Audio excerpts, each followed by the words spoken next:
we knew what it would come up with. You thought we were going to have a short meeting. You were sorely delusional.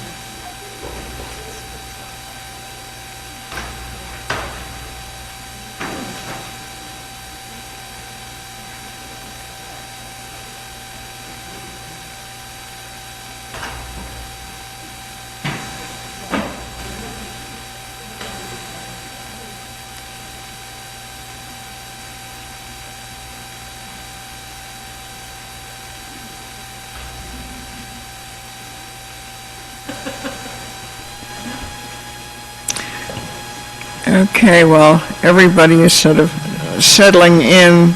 The hearing for this evening is Princeton Day School. This is preliminary and final major site plan with variances and extended protection. This is 650 Great Road, Block 3501, lots 11, 12, 101, and 201. And I think we'll hear from Mr. Solo first on this, if we may. Mr. Solo, you swear affirm your testimony this evening will be truthful. I do. Thank you. Thank you and good evening. As the chair indicated, this is a preliminary and final site plan application.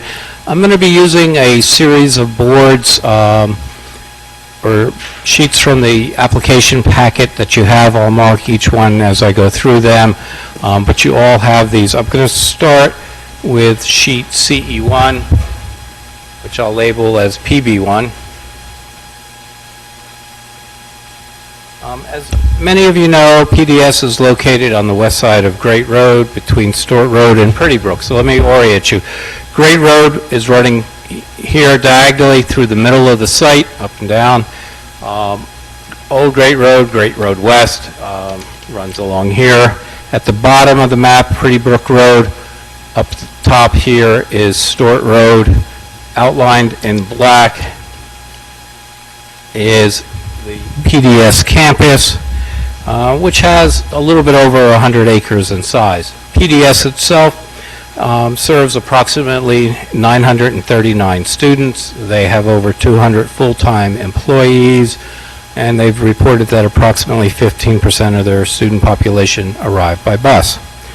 Tonight we're going to be talking about 4 distinct projects that PDS is proposing to construct over a 10-year time period. In the application materials, they consider this sort of a master plan for them, and the projects will proceed as funding becomes available.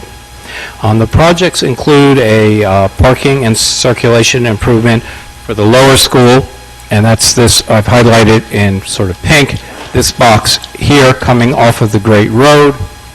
The second project is providing additional tennis courts and parking located towards the back of the campus, again outlining it here. The third major project is the construction of a field house and redesigning the parking area here. This is also the location of where the ice rink is, if you're familiar with the PDS campus. And then the fourth project is improvements to pedestrian and vehicle connections between the field house and the academic portion of the school. And I'll go through each of those improvements in a little bit more detail now.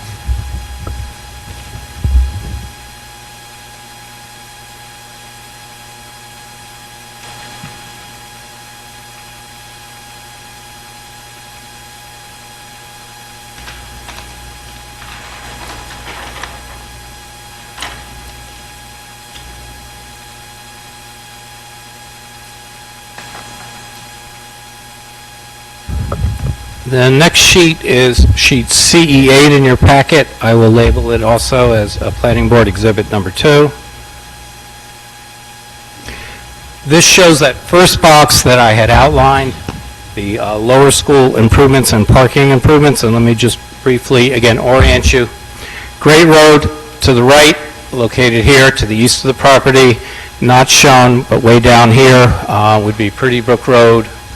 The lower school is located here on the left side of the map. The main entrance at the light is located right here, where which is the main entrance into the PDS campus. And what they're proposing to do is to construct a new loop road to improve drop-off and pickup.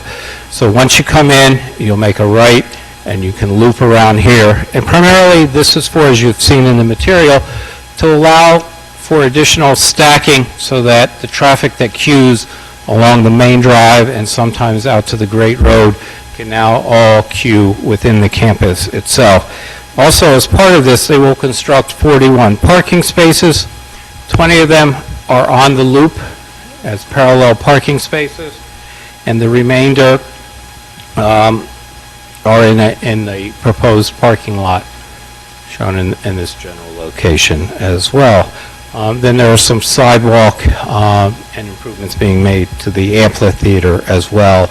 And then the typical landscaping that we would expect along with some of this type of construction.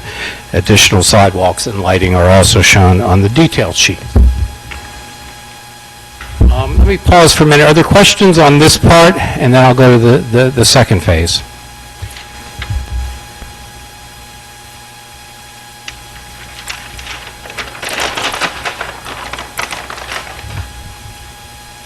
This is sheet CE14 in your packet, and I think we're at PB3.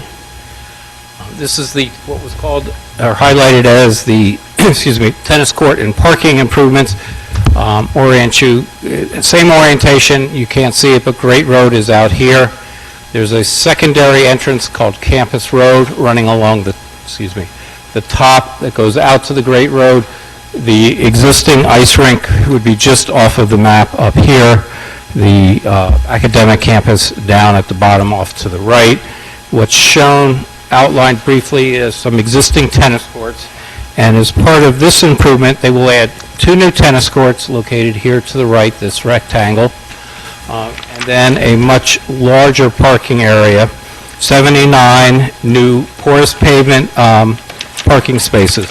The site will also have underground stormwater management and a series of new walkways getting from the new field house and to the tennis courts. Any questions on the tennis court?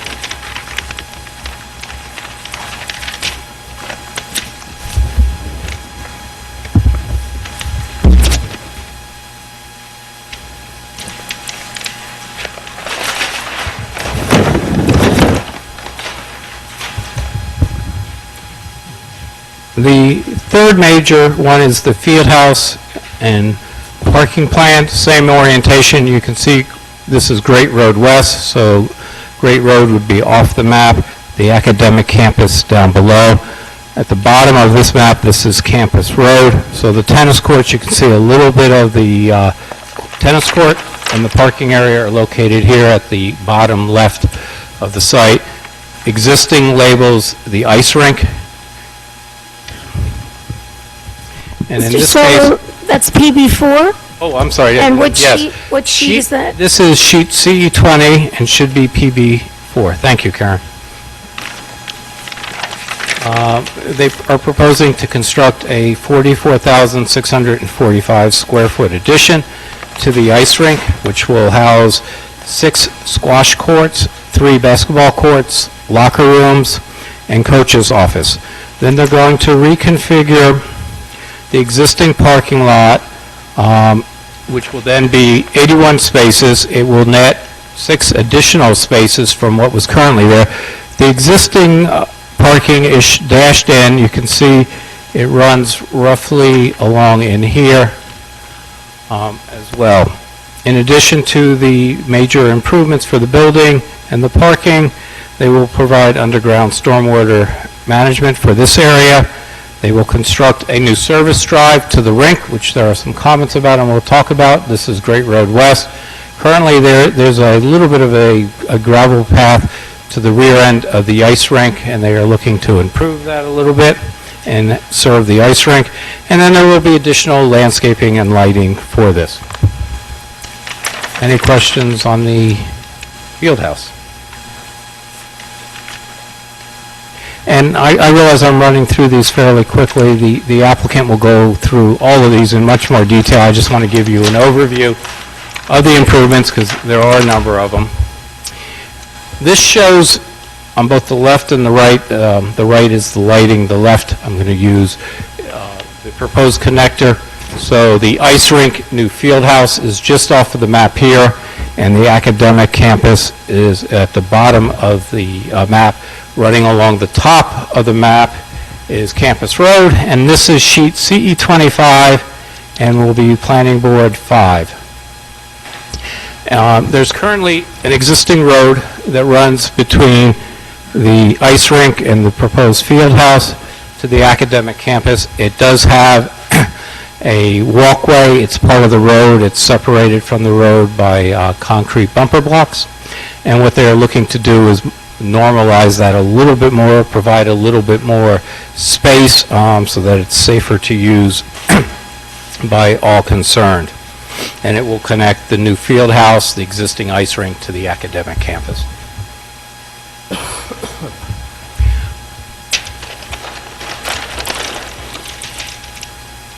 So that's a summary of the individual changes. What I'd like to do is share with you some of the staff comments and concerns as well. And I'm going to use one more sheet.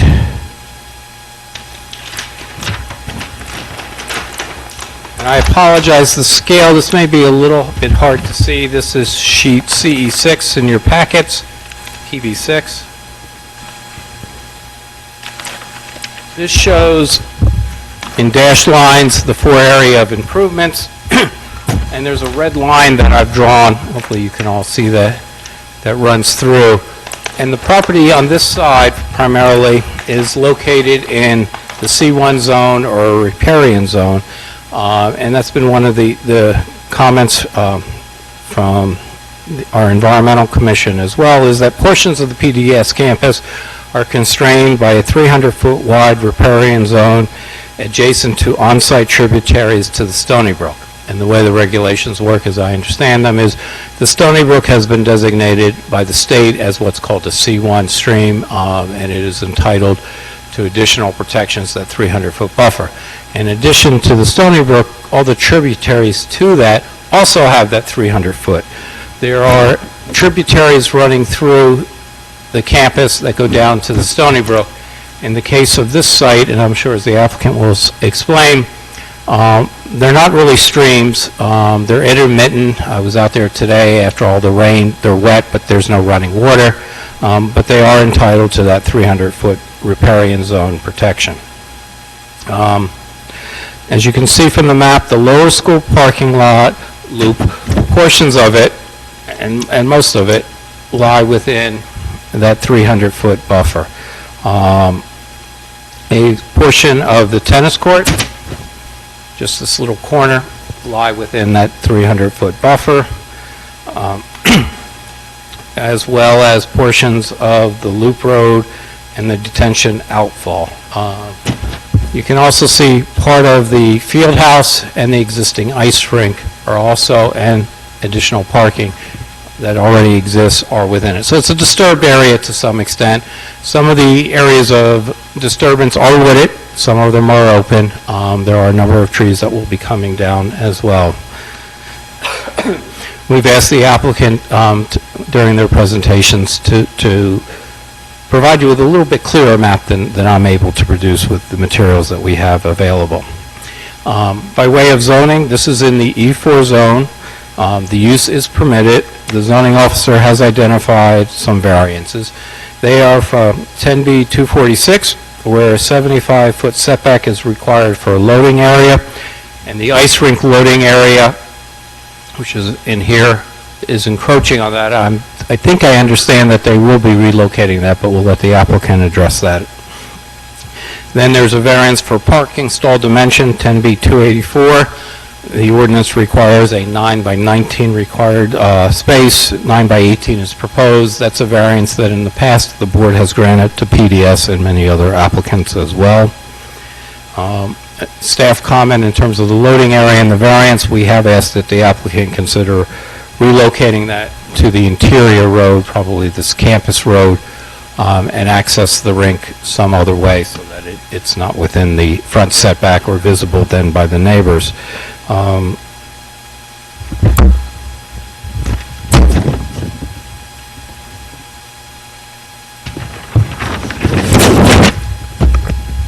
In your packet information, a traffic report has been submitted with this application. It indicates that the lower school parking and loop road should improve the existing conditions where vehicles queue all the way back to the Great Road during drop-off and pickup. Our traffic consultant, the board's traffic consultant, is here. Brian can answer some of your questions if you have. By way of the site, a total of 562 parking spaces are being provided. That exceeds the minimum required by the ordinance, which is 432. We've asked the applicant to explain the need for the additional parking. Brian, our traffic consultant, has raised some questions regarding queuing and sidewalk improvements, which should be addressed by the applicant during their presentation. As I mentioned, a number of trees will be removed. There are 331 trees between 3 inches and 36 inches, which will be removed as part of construction. A tree analysis has been done by PDS, and it's been submitted and reviewed by staff. Approximately 107 of these trees, of the 331, are dead or in poor condition. A large number of those trees are ash trees. We are concerned that as the emerald ash borer will result in the demise of some of these others. And you'll see in our landscape consultant and the staff reports, we've asked PDS to consider some sort of replanting plan for the inevitable when these trees become diseased and die. The site will add approximately 3 acres of new paved surface. All of that will be controlled by a stormwater plan that's been reviewed by Mr. West and Mr. Scoopy, they do have some requests for some technical modifications, but in general they found that the stormwater management plan complies with the municipal ordinance. Should point out that PDS is proposing to utilize porous pavement with underground detention and rain gardens, as well as biodetention basins. There will also be manufactured treatment devices, all to mitigate stormwater impacts. I'd like to spend a little bit of time just highlighting the SPRAB comments and the PEC comments for you as well. SPRAB grouped their comments in terms of the improvements being made.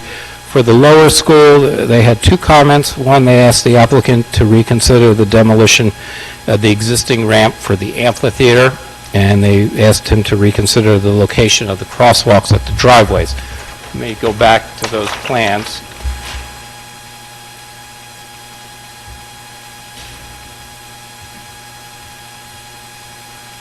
So we're back on sheet CE8, which is PB2. This is the loop road. The amphitheater is located here next to the lower school, and the ramps they're talking about are here, and the applicant will discuss that with you in terms of the SPRAB comments. The crosswalk that they're talking about is located here, and I think they're asking for it to be moved back. Staff has a concern, and Mr. West can amplify it, or Brian Stankus, our traffic engineer. The stop line is here, and the crosswalk is where it belongs, on the other side of the stop walk. So we do have a concern if with SPRAB's comments, if the board were to impose it.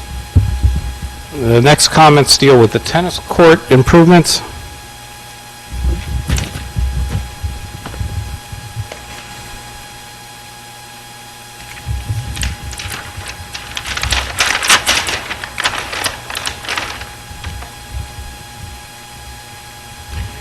And SPRAB has requested that the applicant reconsider the walk configuration between the parking area and the individual tennis courts. And I think what they were looking for is there's a walkway here through the parking lot, sidewalk here that sort of runs in a V shape, and they were hoping to have something, this is somewhat of a detention basin, but have something connect more directly to the tennis courts.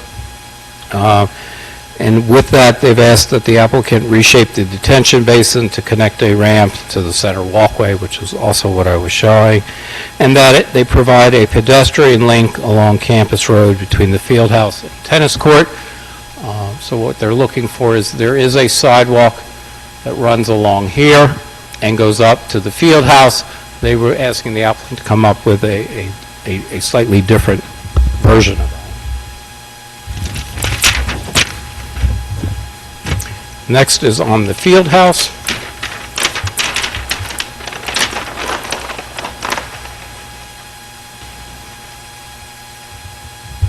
And here, SPRAB has asked that the applicant provide a mulch path connecting the west entry sidewalk to the south entry. So they're looking for some sort of mulch path, I think, in this area, from the proposed new entrance to an existing side entrance on the south, that they consider modifying the pedestrian path that connects the west side of the parking lot to the tennis courts.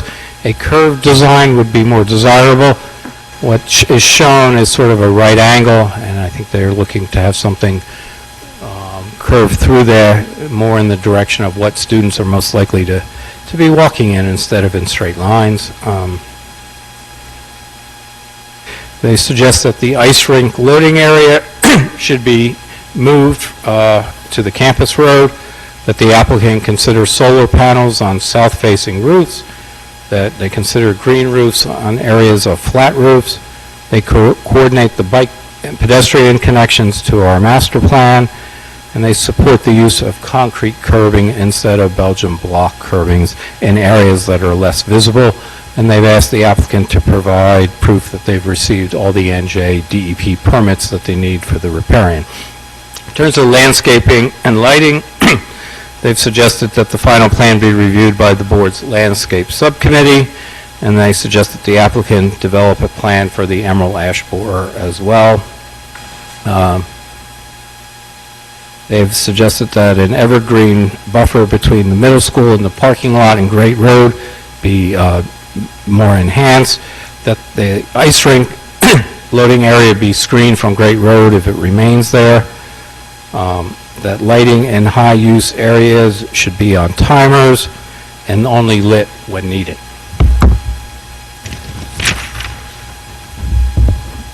The Municipal Shade Tree Commission had a few comments. They noted that the rain gardens are in appropriate locations. They've asked that a maintenance plan for the porous pavement be provided, that the planting plan meet the ordinance requirements, and I think that has to do with trees and parking lots, and that fringe trees susceptible to emerald ash borers should be replaced. Traffic safety indicated they did not believe there's a need for the driveway out or the Great Road West entrance. PEC had a number of comments. The first I need to share with you is that they do have reservations and recommending approval of the application due to concerns regarding the disruption of wetlands. In terms of the landscape, they suggest that the applicant find alternative locations for disruptive activities in wetlands transition areas, and riparian zones, that the applicant coordinate tree protection with site utilities, and they use appropriate soil remediation measures and develop an IPM, integrated pest management plan. Regarding all the parking, they've suggested that the applicant provide a pervasive argument for increasing the parking. They should consider relocating the lower school parking lot to behind coal rows.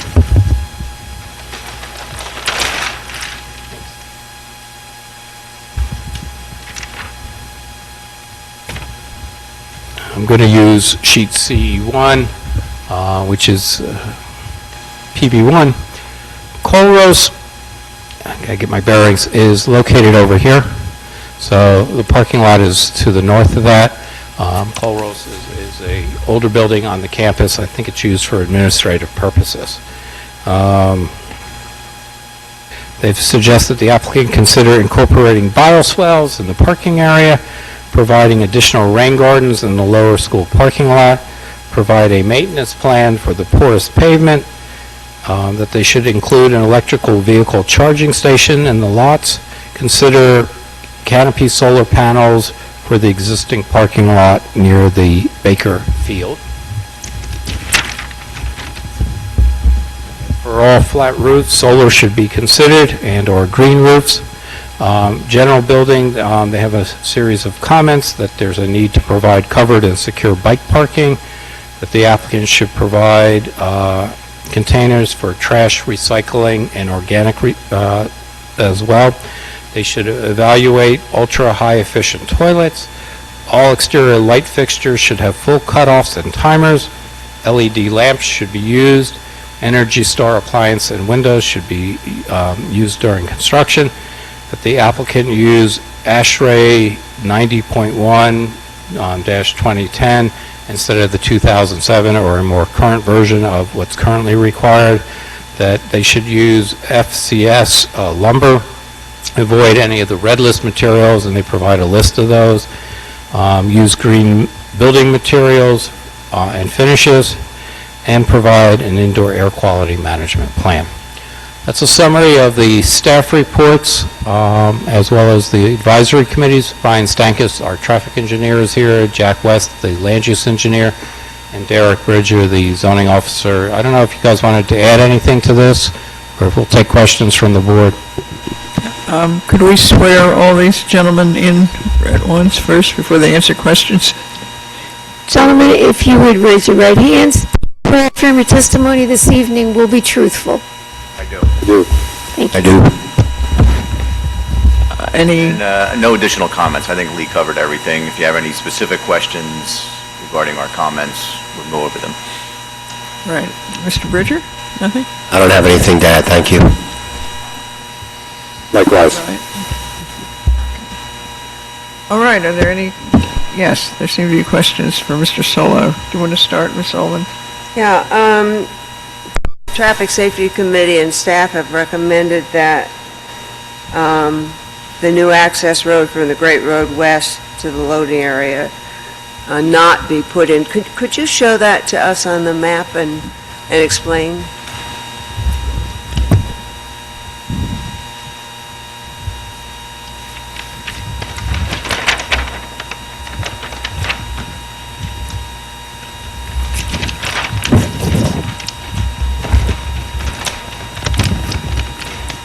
Okay, so I'm going to use sheet CE20, which is PB4. And what we're all talking about, this is Great Road West out here to the right.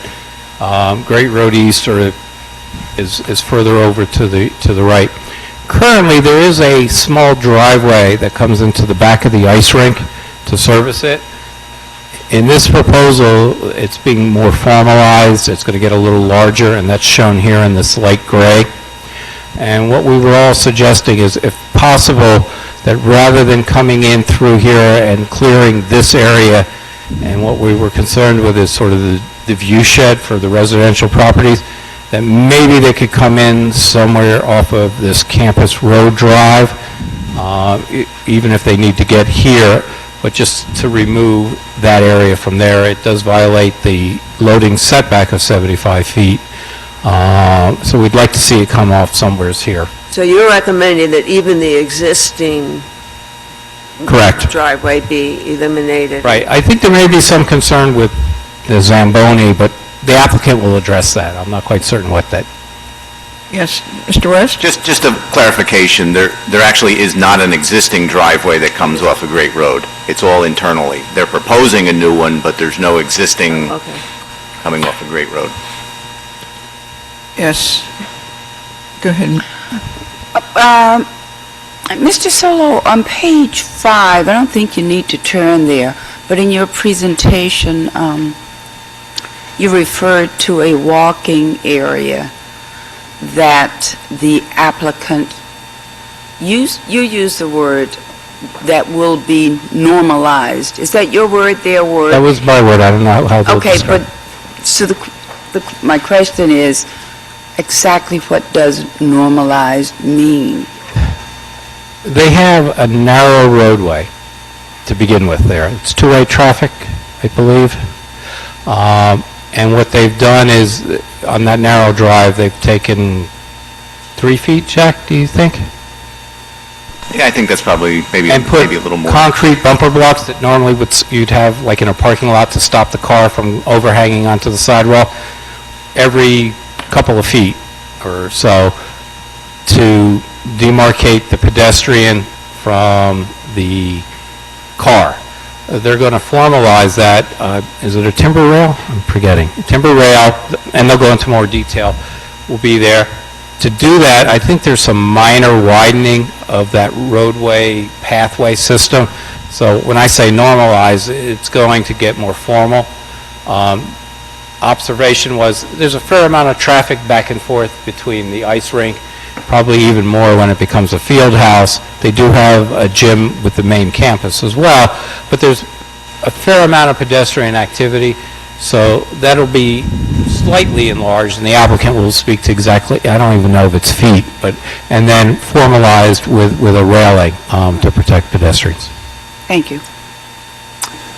My question relates to the very brief mention in your report that they're looking for, the applicant is looking for an extended period of protection on its site plan approval.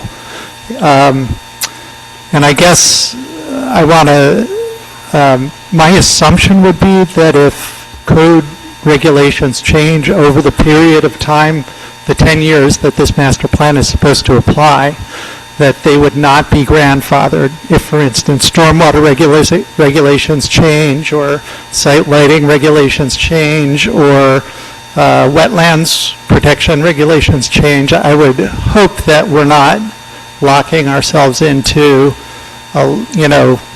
today's current regulations by approving the site plan for an extended period. I'm not certain about the state regulations. This would, typically the period of protection refers to zoning changes, but if there are wetland changes, now they will have a wetlands permit, and I think I'm going to defer to the applicant to answer. It's a good question. I don't know, Karen, whether you wanted to chime in. I would agree with what you said, that normally this vesting period, a protective period, is designed to protect the applicant against zoning changes. I think if there are changes for safety and health, which is how I would categorize what you're referring to, and particularly, the state, of course, what they regulate, we're preempted from addressing what they regulate, but that's certainly how I would interpret the vesting period. And there are two provisions of the municipal land use law which allow you to use your discretion to extend the vesting. I've asked Mr. Letizia to address them when he presents his case so that you can consider the criteria for giving them. I think normally they'd have 5 years, so they would like 10. Mm-hmm. So that's something that the applicant will review with you tonight. I mean, another example I just thought of, I should have thought of sooner since I'm on the Bike Advisory Committee, but, our master plan, hopefully, within a year, will have a bicycle element to it that currently isn't required, and I did notice in some of the comments that the applicant was asked to consider the bicycle master plan, even though it's not adopted yet. But I would be reluctant to grant a 10-year waiver, that they didn't have to abide by the bicycle master plan. Doesn't seem to be any reason why, if we can get that in place, they shouldn't have to come back and comply with it. Well, I would say perhaps it'd be best to hear from the applicant with regard to the position on the bicycle path as well as the whole issue of vesting, and then the board can decide whether you think they've made the case in your discretion for 10 years. Anyone else? If not, thank you, and we'll turn it over to the applicant. Okay, thank you very much, Mr. Sola. Good evening, Tom Letizia, attorney with Pepper Hamilton, representing Princeton Day School. Just some housekeeping. This is actually a continuation of a hearing that began on October 20th. The board only took jurisdiction at that time and carried it without any further notice being required. So I believe the board does have jurisdiction to proceed this evening. Just a little background. Some of you may recall that we appeared before you in May of last year with a concept plan for these improvements, which, as noted by Mr. Solo, are long-term capital improvements that the school would like to implement over what they believe will be at least a 10-year period based on the availability of funds, and we'll provide a little more information about what the timing is. At that time, we believe the board found the plan to be excellent. In fact, I recall many members complimented our team for employing very sensitive design to the site plan in order to minimize impacts to the environmental sensitive areas of the campus, as well as taking into account, as you all know, that this is already a well-developed campus. Those goals and objectives have been maintained in this formal submission, which we will go into some detail for you. As noted by Mr. Solo, the plan conforms with your zoning in all respects, except in two instances in what we believe are minor deviations. The size of parking stalls, we are proposing a 9 by 18 instead of your required 9 by 19. That is relief you normally grant. The main benefit is it's less impervious coverage overall, given the number of parking spaces that are being proposed. And the setback for the, what actually already exists, but this will be more formalized, the loading area for the ice ring, it does encroach within the 75-foot setback, and we'll explain.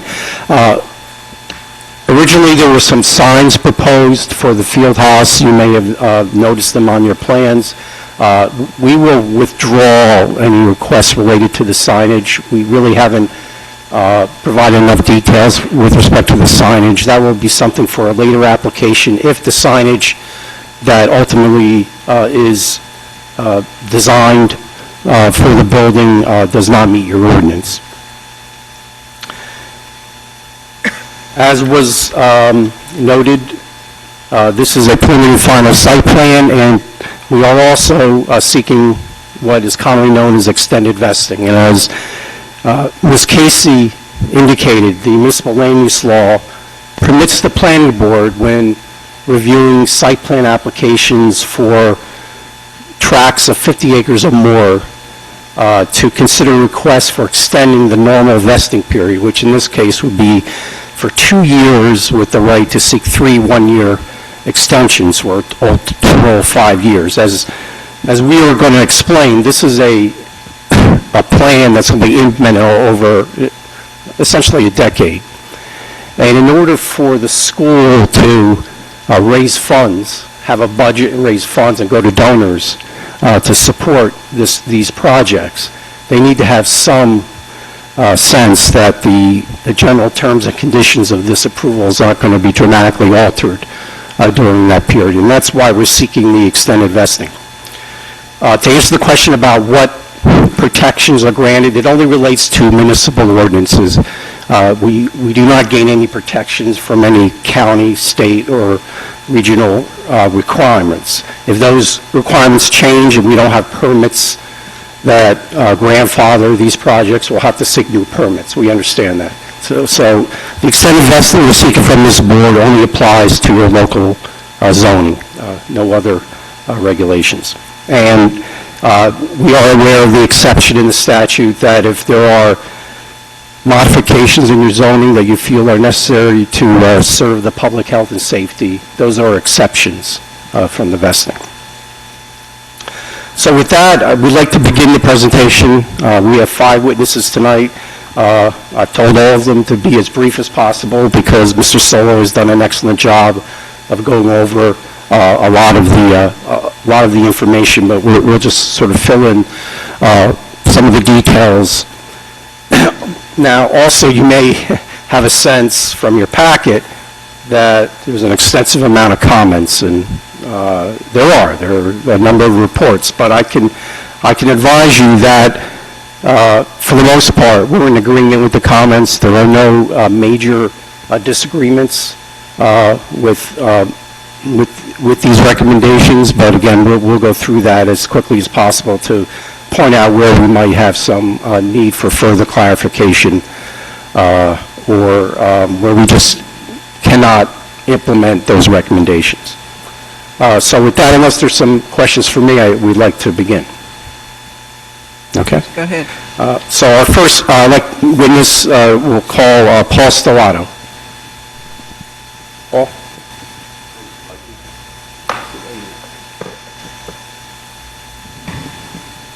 So we'll just swear you in. If you would raise your right hand, do you swear affirm your testimony this evening will be truthful? I do. Thank you. Thank you. I'm Paul Stellato, head of school at Princeton Day School, and glad to be back to talk about these projects.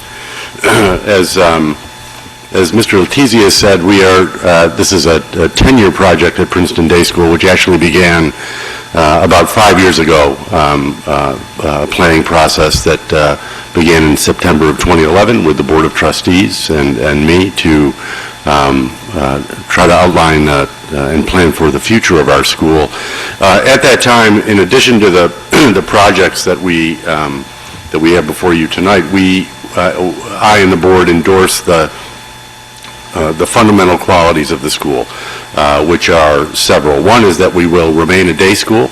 We believe that our being a day school is and always has been an essential quality of the school, and that the enrollment on campus would, at that point, was an enrollment that was optimal for the school. We believe that being a school with enrollment, a pre-K through 12 school with enrollment between 925 and 950 is optimal for our program, and we are within those targets right now, and these projects anticipate that enrollment. Largely, what we're thinking about at Princeton Day School is accommodating and enhancing student experience. And I think especially as we look at the athletic center and our tennis courts, while enrollment is vigorous, interest in the school is dynamic, participation, though, has increased dramatically just in my 9 years at school, and we offer a interscholastic athletic program in grades 6 through 12. In the current winter season, about 90% of our middle schoolers, so more than 200 middle schoolers, are involved in interscholastic athletics in 2 gymnasiums and the ice rink, which has forced us actually to modify our academic schedule. And though I like and appreciate athletics, the idea of, as the head of school, my having to modify academic program and academic schedule to accommodate our athletic program is an anathema to me, and I believe that our building these facilities or enhancing these facilities will accommodate that. In a similar way, we have seen extraordinary growth in the program in the upper school. We have no requirements for athletics in middle or upper school, and yet in our upper school, in this winter season, more than 50% of our students are participating in interscholastic athletics, again, in 2 gymnasiums and 1 rink. So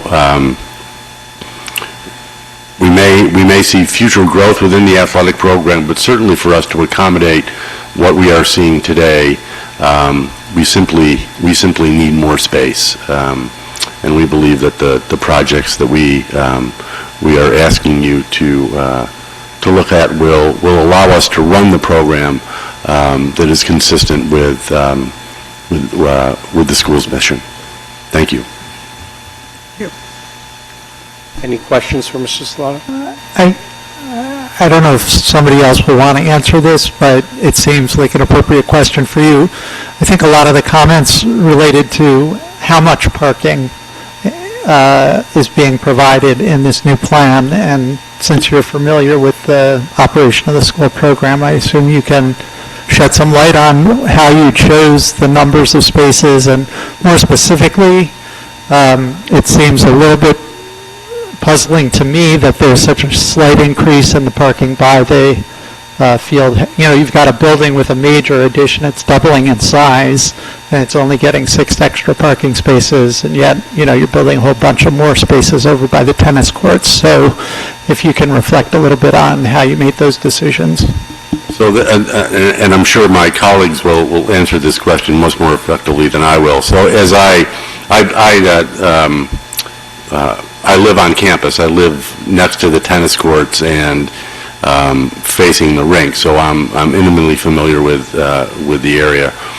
The tennis courts, I think the parking is designed to accommodate both the tennis courts, but also below the tennis courts, and I'm not sure in which direction, but below the tennis courts there are broad fields for our athletic program, which really do not have much parking at all. So, but there is a road, and I believe a road that will be retained that will move from the north side of the campus down to those fields. So I think we can accommodate more visitors to campus for both the tennis program and also those fields. We're not, although we're adding to the gym facility, the athletic facility. We're not, as far as program recommending an increase to the size of the program. We're not going to be adding teams. We're simply going to relieve pressure on the use of gyms in the building. So we don't anticipate that we're going to be bringing more cars onto our campus. They're already there. They're just in different places on campus at this point. So, for instance, I see in the field house basketball courts. Yes. And it's connected to the ice rink, both winter sports, but the events don't take place at the same time, or? So the rink will remain as it should, not only a place for practice but for competition. But what we anticipate is that much of the competition will remain in the upper gymnasium in the main building. So we have two gyms in our main building. The upper gymnasium on the top level will remain our competition boys varsity and girls varsity basketball court. So much of the use of the field house during the day will be for practice with students already on campus. Thank you. Anyone else? Okay, thank you. Now I'd like to call Mark Brahaney.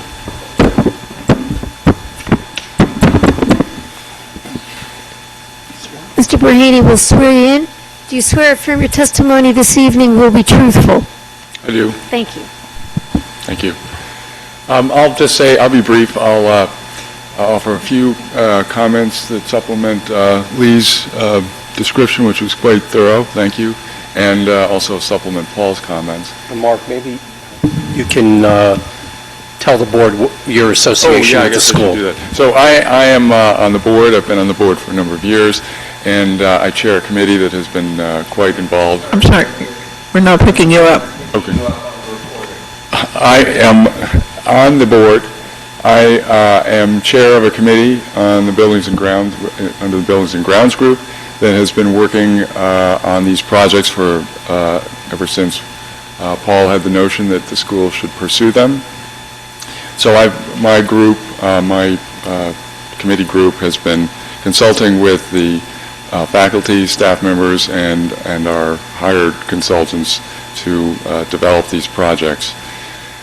All of the projects we're presenting to you are designed to help us better fulfill our mission of educating our students.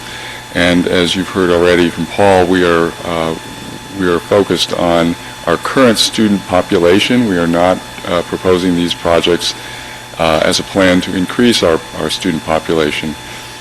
I'll say a few things about each of the projects that you've heard about so far. I'll start with the sort of more nuts and bolts project of the lower school access.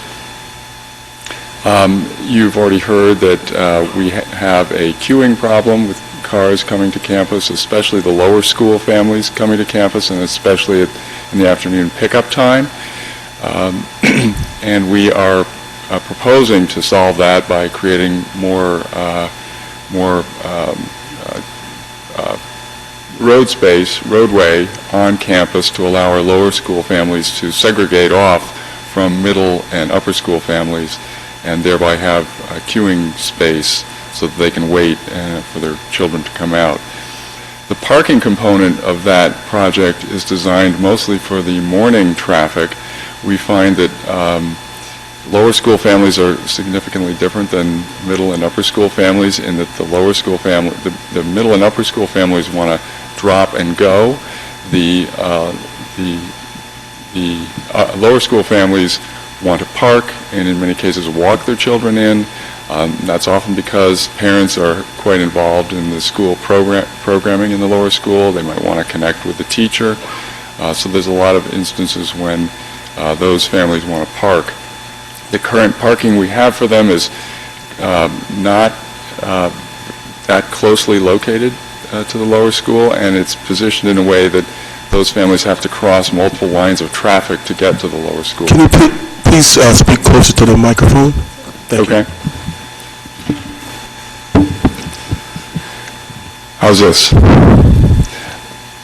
I think that's it for the lower school comments. The tennis center is an example of a program that we currently have on campus. We have 8 tennis courts.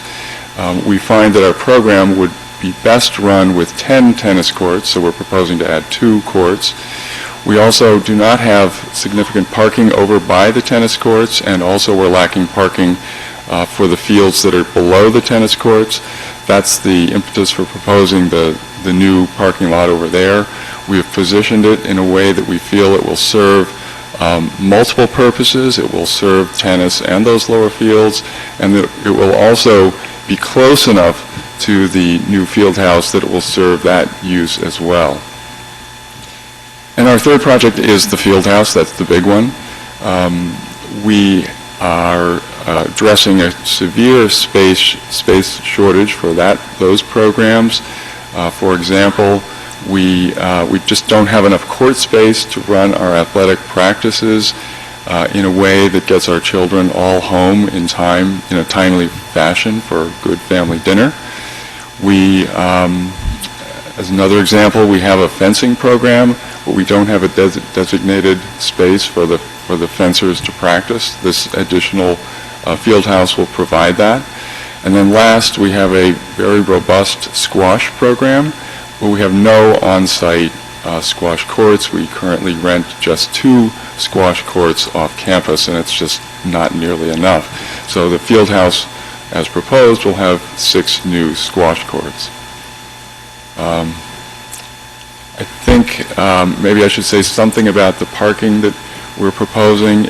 It might seem unusual that an applicant is actually asking to have more parking than the code requires.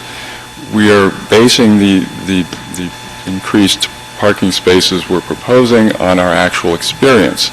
We have found over the years our campus has become a very popular place. Our athletic programs have become very popular. We have a number of times during the year when our own families come to campus in a big way, and there are just too many cars to be accommodated by our current number of parking spots. We also have very heavy usage of our campus on weekends by outside groups. We feel that this is a bit of a community service. We're also finding that those folks who come to campus, there aren't enough spaces for them either, and they are parking everywhere they can, including topping curbs and parking in wooded areas and on grass lawns, and it makes it very hard for us to maintain our campus as we would like to maintain it in a way that we feel we would be good stewards of our campus. I think that's it for my comments on parking. Mark, maybe you can comment a little bit about the 10-year vesting that we're seeking and Sure. why you feel that's important for these projects. Right. Well, you and Lee have mentioned that we plan to build these projects as we have funds available. If we had all of the funds in hand now, we would build all of these projects now. The fact of the matter is that fundraising these days takes years. We have been planning our fundraising strategy ever since we started to think about these projects, but we haven't been able to go live to significant donors until we develop the projects sufficiently that we understand them and we're in a position to bring them to you so that you can approve them, so then we can go with confidence to these donors to seek funding. Donors don't want to give to a project that might not win approval. The actual fundraising campaign will, once it kicks off, will take years, and so we think that it's going to take us 10 years to execute these projects. Yes, Ms. Holman? Yes. The question of PDS and cars has always been a thorny problem, and I note that if only 15% of your kids are coming by bus, 85% of them are coming and leaving in separate car trips. So I'm sort of curious about the flow of that. Do your sports go on after hours? I mean, or are they contained during the school hours? Do the kids stay on campus until the evening and get picked up then? I mean, how does it work? Well, the others might be, Paul might be able to say more about this, but yeah, reality is there's a long continuum of, especially at the end of the day, the pickup routine. So many students are staying for after-class programs, whether those are club meetings. There are many, many more clubs now than there used to be. We have a very robust theater program, so there are theater practices after classes end, and then all of our sports programs, of course, hold their practices after classes end.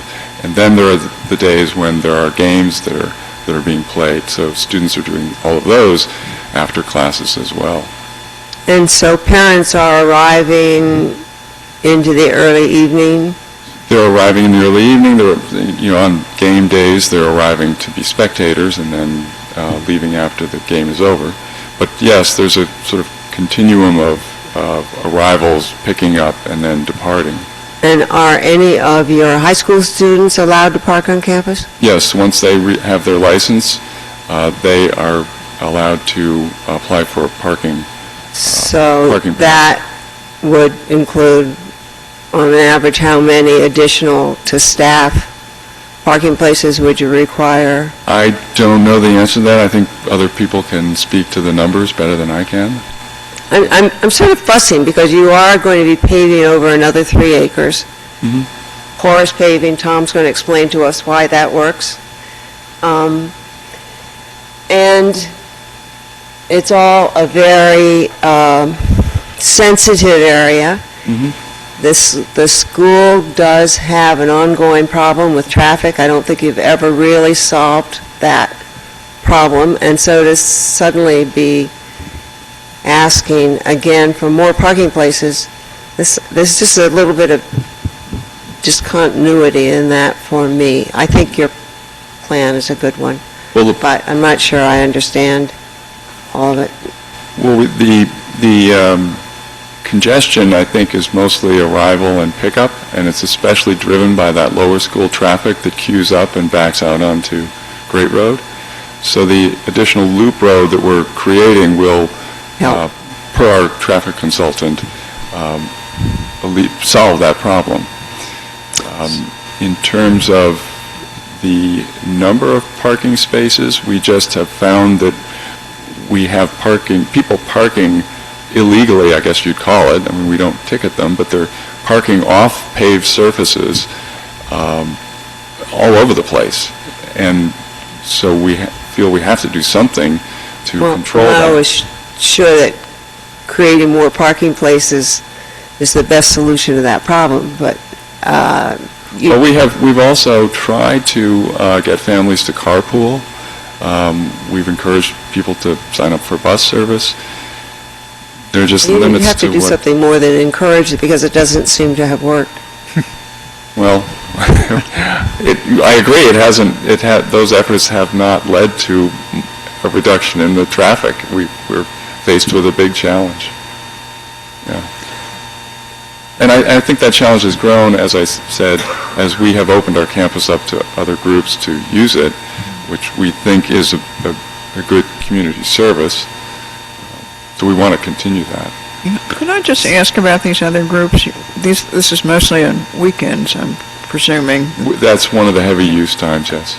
Do you have an approximate number of people who, I mean, we hear the numbers of your staff and students and so on. How many people use your campus on weekends? I don't have those numbers, but hopefully somebody else with us tonight can give you something, a little bit on that. But it is a substantial number, and I've been out there on weekends and noticed parking all over the place, so I assume that... Paul lives on campus, as he mentioned, and I think he's said that he sees some horrendous parking attempts, even in his front yard. Yes, I would think that would be something that you'd want a solution for. Well, we're trying, yes. Anyone else?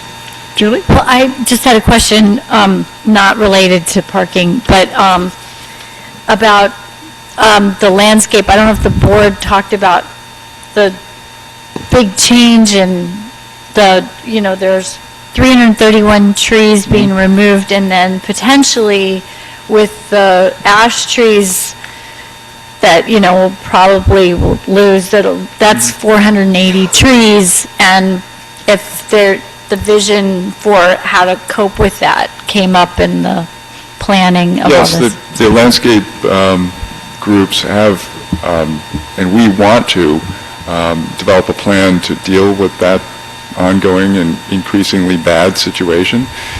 We, I think, are committing to continuing to work with the landscape committee to develop a plan that is more substantive than what we have right now. It's a bit of a moving target, and given that we're executing over a 10-year time frame, I don't know that we can lock in right now to a specific plan, but we are eager to develop one. I can tell you we budget a substantial amount of money every year simply to remove trees that are dying and that we think present a safety problem. We'd like to reach a point where we can turn that money, focus that money away from removal of dead trees toward an ongoing program to supplement and plant new trees per a plan. Okay. I'd like to go back to the traffic issues a little bit more. I understand 15% of the students come by bus, but about how many buses is that a day, and what kinds of buses? Are these little sort of enhanced vans, or are they full-fledged school buses? I think other people will have to answer that question better than I can, but I know it's a mixture of buses. Some are the full boat buses, and others are the smaller scale, and I believe it depends on where that bus is going to pick students And do you know if it's mostly the lower school kids who are coming by bus, or is it all different ages? I think it's all different ages. Okay. All right, I'll wait for the other one. One of our challenges also is that I think we're finding, I think Paul could corroborate this, we're finding that we are drawing students from an ever wider geographic area. So, that in part also drives more traffic. As you sort of expand the area, your student group is a less densely, lives ever more dispersed, and so that means Harder carpool. more cars, hopefully carpools, and probably less buses. And I guess the one other question, in terms of, reading through the environmental checklist, there was some discussion about trying to encourage multimodal, sort of bicycling and that kind of stuff. I didn't really see too much on the plan that physically represented that interest or commitment. Can you talk a little bit about what the school's trying to do to enhance that? Some of the other folks who are going to testify are going to talk about those issues and those questions. Okay. Okay, thank you. Thank you very much. Moving on to Mr. O'Shea. Tom? Mr. O'Shea, will swear in, do you swear or affirm your testimony this evening will be truthful? I do. Thank you. With, Mr. O'Shea has testified with this board numerous times and has been accepted as an expert in civil engineering. I can go through his qualifications again if you'd like. I think we accept his credentials. Okay, thank you. Move along. Thank you. I'm going to try to be brief, and you can stop me when you want to. The first thing that we have on the site is the property in question. It's 4 lots, and it's 102 acres. The Great Road is located to the right-hand side, and the Old Great Road, or what I call Old Great Road, or Great Road West, is up north. Now, the 2 main drainage swales, intermittent swales that run through the site, are shown in blue.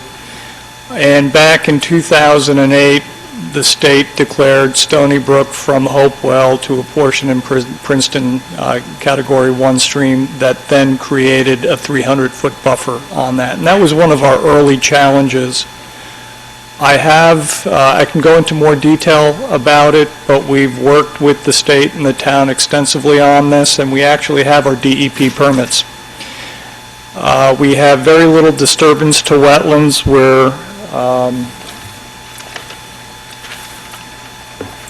Our disturbance to wetlands are less than 2,000 square feet, and that is associated with the stormwater outfall and with a road crossing for the lower middle school. The riparian buffer, that's the 300-foot that is placed on the site. The whole campus is essentially encompassed by that. And if you recall at the concept meeting when Bill Wolf stood up, he said this was a fine example of a mature campus and you're really doing infill. And the 3 projects really touch on the periphery of that 300-foot buffer. Again, we have approvals for that, and we have to provide mitigation and planting for that, which is not under the landscape plan, but is part of our DEP plan. Based on the hour tonight, I don't know if you want to go into more detail with that, but we do have the permits for that. Again, we worked with the state and the town heavily on these impacted areas. They've been relatively minor, and both those impacts and stormwater management were compliant with the municipal and state regulations. Now, one of the questions you talked about the vesting and what happens to the permitting, we do this routinely. ETS, we've got a 20-year master plan there. The DEP permitting, the one that I just described, is good for 5 years. That is non-renewable. So if we don't build the projects within that time frame, we have to go and get new permits. And if the stormwater regulations change at that time, we have to update the stormwater regulations. That's what we do. I'll tell you that for another client, in looking at master planning, long-term master planning, I've had conversations with the DEP and I've asked them pointedly, do you see anything on the near horizon that the regulations are going to change relative to stormwater management, infiltration, peak rate reductions, water quality? And the statement was, I don't see anything at this point. Now, with regard to the stormwater management, because we are in the C1 designation, we have enhanced stormwater management, and our water quality has a 90% TSS removal horizon. So I hope that's a good enough explanation as to what we did with the town and the state with the approvals, and I'd like to move on for the rest of the project and go through my presentation. Mr. Rashid, do you want to mark this as an exhibit? What I'll do, I'll give the whole PowerPoint to Eileen. So I believe, Tom, correct me if I'm wrong, we have 17 slides. 17 slides. They're not all my slides. We'll get into the architecture of the building. What I propose to do is do lower middle school to tennis to the field house and then turn over to the architect of the field house. So if you want this, Casey, we can just mark the entire slide set if you want A1, what we've done in the past. And really, these are renderings of plans that are in the packet. So now on the property, we've outlined the 3 projects. We do show Lower Middle School next to Great Road, the Field House next to Old Great Road, and Jack is correct. We don't currently have an access out onto Old Great Road. We heard the staff loud and clear. We heard SPRAB loud and clear, and we're not going to connect out onto Old Great Road. We will connect internally over what we're calling Campus Drive, and I'll show you that. Just one other thing, this walkway, if you haven't been there, I just remember how Great Road was and the sidewalk there and how we had the curb stops along there that separated the sidewalk from the roadway. Actually, when we did the plan for Princeton Day School in the early 2000s, Princeton Day School at that time worked with the town because the road was being redone and contributed to creating a separate multi-purpose path raised with curb at that location. So we see this connection from the main academic campus to the athletic facility. We're going to give them a little bit more protection, so we have a guide rail there. We didn't do it with, I'm losing control. We didn't do it with raised curb because as part of the stormwater management plan with the state, we didn't want to create concentrated flow, so that water runs across the roadway through vegetated areas, so we're leaving the flow patterns the same. The other project, the tennis is actually outside of the riparian buffers. I don't know why I'm moving here. Outside the riparian buffers, so I'll go into that in detail. But since the computer's telling me we want to take a look at Lower Middle School, why don't we do that? Lower Middle School has 41 spaces, Great Road. There was a comment, why not put parking behind Cole Ross? I don't know why it's moving on me. Why don't we put some of the parking behind Cole Ross? We don't want to do that for a couple of reasons. One, we don't want the students walking across the traffic way to get to the Lower Middle School, but that field behind Cole Ross is used for graduation, so we don't want to create parking there. So with this project, we have 41 spaces, 21 of which are in a porous pavement parking lot, and then we have 10 parallel spaces on the east side of the loop, and then we have 7 parallel spaces that we're calling queuing spaces that then access the 3 drop-off spaces in front of the building. The amphitheater handicap ramp is located in this area. Bill Wolf asked us to take a look at whether we can leave that handicap ramp as is, and with the reconfiguration of the walks and the elevations, we have to rebuild that handicap ramp. Tom Letizia talked about the variances. We have the variances with the parking sizes here. We're going with 9 by 18 versus the 9 by 19. The parallel spaces meet township code.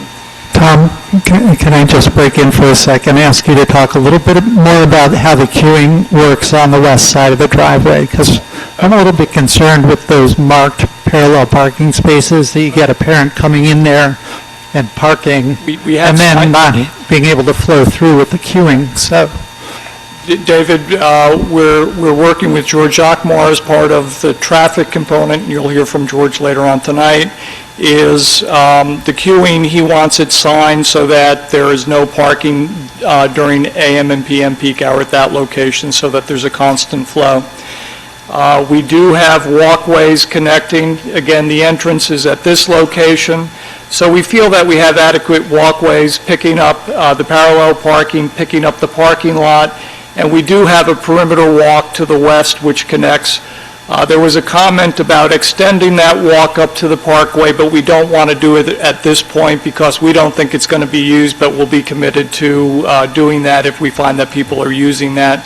People are gravitating to the entrance as opposed to around, so we really thought that out. Do you feel like you really need all 41 of these parking I think spaces? that's really going to help because that's really been the problem, David, is that we don't have room for those people, that they're stopping, dropping off, and that's causing the backup. So again, I'll let George talk about the parking numbers, and we'll go through that. So stormwater, again, compliant with the town, compliant with the state. This portion of the area has rain gardens, pervious pavement, stone storage underneath it, and we have a manufactured treatment device to provide the water quality that we need in the C1 area. The lighting is going to be LED lighting, and we're committed to have the lights on timers, in particular when we get over by the tennis court area. If we're not using that area at night, those lights are off.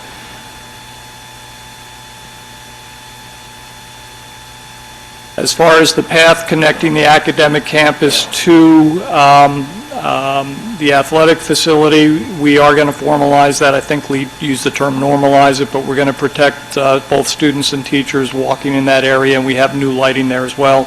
Again, LED. It connects to a raised crosswalk crossing Campus Road. One of the comments that we have is we don't want to over-sign on campus. So at each of the crosswalks, which there are many on campus, we don't want to have the crossing sign and the advancing crossing sign because they'd be tripping over each other with the sign. So we've asked for relief with that, and I think we have support from staff. There has been a comment relative to the connection to the field house, and I'll go through that when we get there. Could I interrupt you just a moment? It's 20 to 11, and I just wanted to ask what you think the future holds for this. He keeps saying he's going to speak about something later. This board generally doesn't stay after 11 o'clock, so I think that probably we should take stock of where we are and where we're going at this point. I assume that you have a fair bit more for your presentation to go. Is that correct? Much time. I can be done in less than 15 minutes. Right, but that doesn't, you have other people to present too. I think our remaining witnesses will be about 15 minutes at most. But then obviously there'll have to be questions, but in terms of direct presentation. All right, board members, where do you want to go with this? Do you want to try to finish?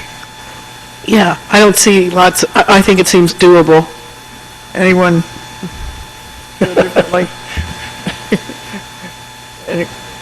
Yes or no? We aim for 11:30? Oh, I think 11:30 is more than the outside. Is what? 11:30 is what? More than, she said to aim for 11:30 at the outside. I think that's probably too long, so. Right. I mean, I thought we got 15 plus 10, 15, right? So that's 10 after. Yeah. Quarter after. But maybe they could even be shorter, a little shorter. Be shorter. Okay. Like we don't have any members of the public left. Not to worry about that. Yes, we do need to discuss, and we need to tick off the things in the memos that you are not going to do in addition to the presentation. So, well, let's continue.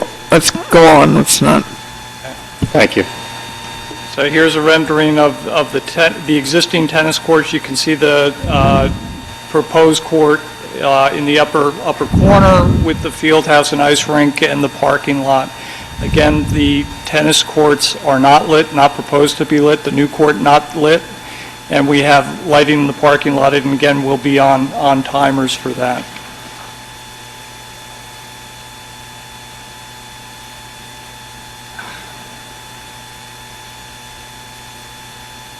Trying to get it to move.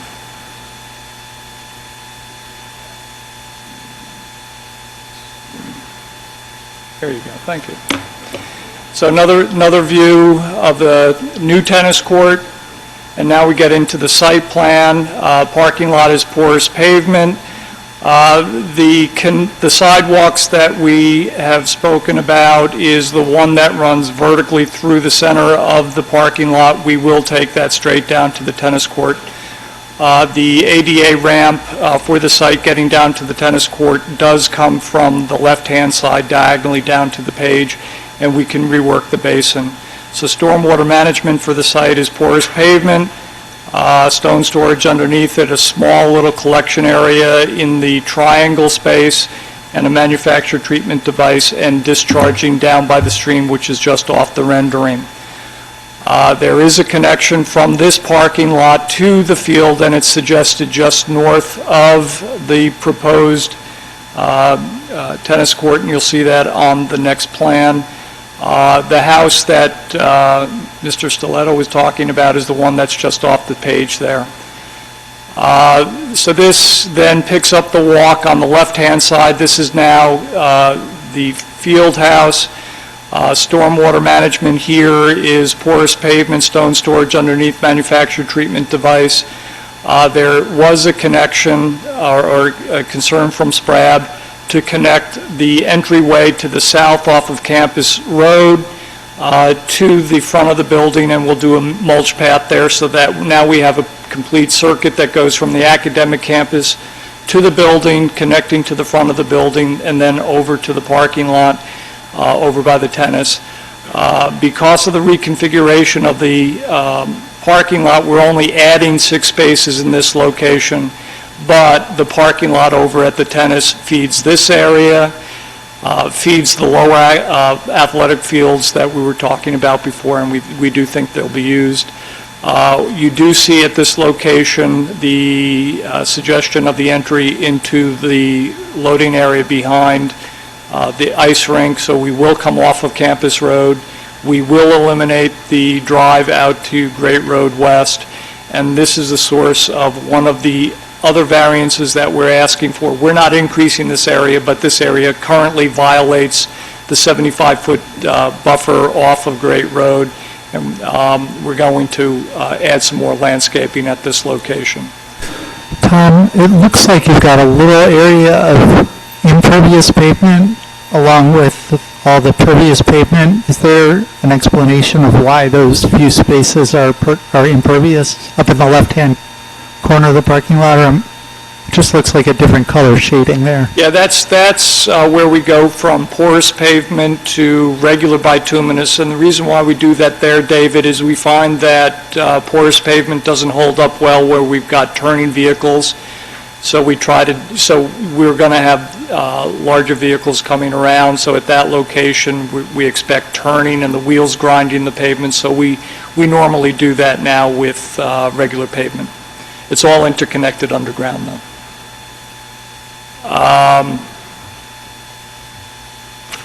As far as the impervious surface that's being added, the 3 acres, about half of it is building area. Again, we meet the criteria as far as TSS removals and water quality. So there was a comment about this walk. You see the right angle walk. They want that softened. The staff suggested that being softened, and we will. As part of the team, we have Andrew Pogon doing the landscape architecture. They're here tonight, but we would ask that this would be reviewed by the landscape subcommittee. And my recollection, and Tom can tell me if I'm getting this incorrect, it was my understanding at SPRAB when we were talking about the trees and the emerald ash borer is that we don't know what the impact is, but we do know that there's a lot of ash out on this campus. And what we committed to is to work with the landscape subcommittee and develop a plan, and that plan would be reviewed with each CO of the 3 projects. So it's something that will be reviewed over time, and I think that's a fair assessment. I mean, we talk about this campus as a campus in the woods, and it's important for us to save the trees as well. I think that is my presentation of the site civil, stormwater management permitting, and our comment about the extended vesting and how we normally handle that, David, is the permitting has a time frame to it, and when we renew that permitting, we have to bring things up to date. Okay, any further questions from Mr. O'Shea? I guess just make sure that he's not the one who was going to talk about the bicycle facilities, since What I Mark can- said somebody yeah, was going to. Let me touch on the bicycles. So, we don't get a lot of bicycles on campus. We have bike racks on campus. They're underutilized, and our commitment is that we will move those bike racks around as there's a need, and if there's a need for more bike racks, we will. We have, the community master plan for the bikeway has Great Road, has the sidewalk and multi-purpose path that we talked about. At the intersection where there is the signal, there is a crosswalk at that location. In working with staff, we suggested, and I think they agreed, they can comment, is we don't want bicycles riding through campus during particularly morning and afternoon pickups, that if we do have people coming, we will sign it for dismounting your bike at that location and go to your designated area. That's something very similar elsewhere in town, where you dismount the bike before you go someplace else. I had a question. It looks like on the bike plan, there's also like a pipeline easement that goes through campus. There's a what easement? Yes. And Oh, the pipeline? the pipeline, and that's a proposed bike path, potentially. I think the issue is that the pipeline companies don't have the use easements. It's all the individual Right. owners. So, I mean, that's the pipe dream for. Okay, okay, so, yeah. They're great off-road connections that go all over town, and it would be the most beautiful bike network if we can get the permission. So, I would love to see some language in there, if we're able to connect it up, that That's nothing that I can commit to, but I'm sure that others would respond. That pipeline is on the old Wynette property that the school owns, and it's a variable easement. It goes from 100 feet down to 60, and then runs through Pondview and down towards. Your feeling about if the town can get the approvals to, I guess, allow people to ride bicycles from, that's Transco, Williams Company, to ride bicycles over that, would the school be opposed to that?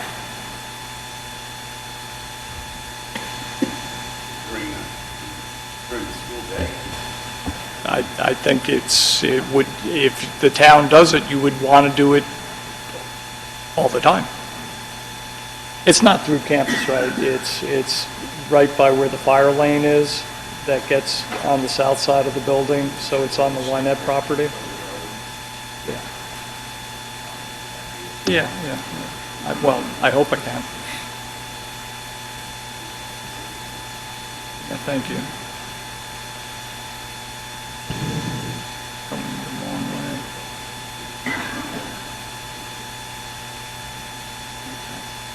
Here we are. So you can see the properties to the south. You see the dashed lines going through. So you have the old, what I still refer to as the Wynette property. And you see the circuitous road. That's the fire lane to get to the rear of the site, but you can see the diagonal line going through the site. That's the Transco line.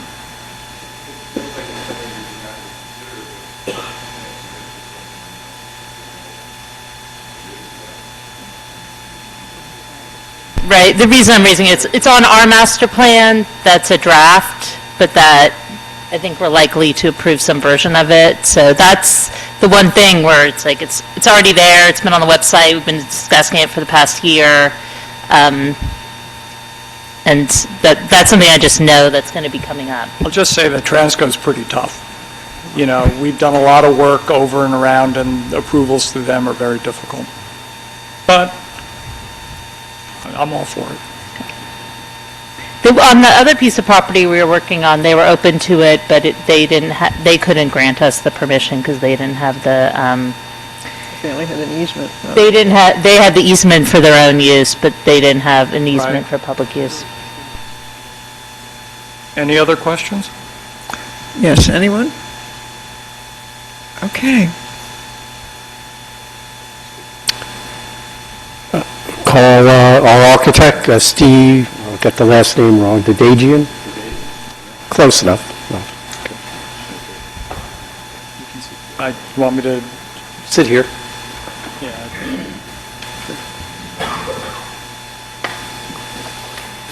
Sir, we'll swear you in if you would raise your right hand. Sure. Do you swear or affirm your testimony this evening will be truthful?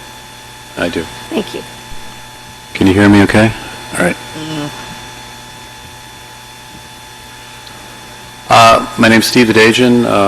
I'm the architect for the Field House. I work at Architectural Resources Cambridge, ARC in Boston. And the drawings I'm going to show you today are our schematic design documents. So I thought I'd run you through the building quickly. This is the bird's eye view of the Field House. I should say before we get into too much detail in the drawings, we as a design team and the client are going to register this project under LEED version 4. We're not sure what target we're going to go for yet. It's a new system. It's a little more rigorous than version 3. We're going to go for, under version 3, we were going to go for gold. Version 4, where it's uncertain. So a lot of the comments in the building section addressing sustainability, we're going to be addressing most, if not all, of those issues, including bike racks. So this 3D view is showing how we really made an effort to break down the mass of the building into its component parts. The main parts being the field house at the far side. The gable roof closest to us is the 6 squash courts. And the flat roof joining all the pieces together is over the main lobby space. We are trying to maximize natural daylighting in the facility, so you notice that we have a main skylight on the flat roof over the lobby. We have skylights over the squash and ribbon skylights in the field house, and the goal there is to minimize the use of our LED lighting system. In terms of materials, we have standing seam metal roofs. On the field house, we're going to be doing a insulated metal panel. There's a large area there, and but for the squash building, we're going to be upgrading the materials there to a masonry. We have entrances on the south facing the main campus. We've created overhangs, protected entrances at both the south and our entrance on the west that faces the parking lot. We've also integrated, we'd like to integrate some planted courtyards at those entries that would grow through the openings that you see in the roof plan. You can go to the next slide. This is a watercolor rendering of the south entry. Really doing our best to try to integrate the new with the existing hockey rink.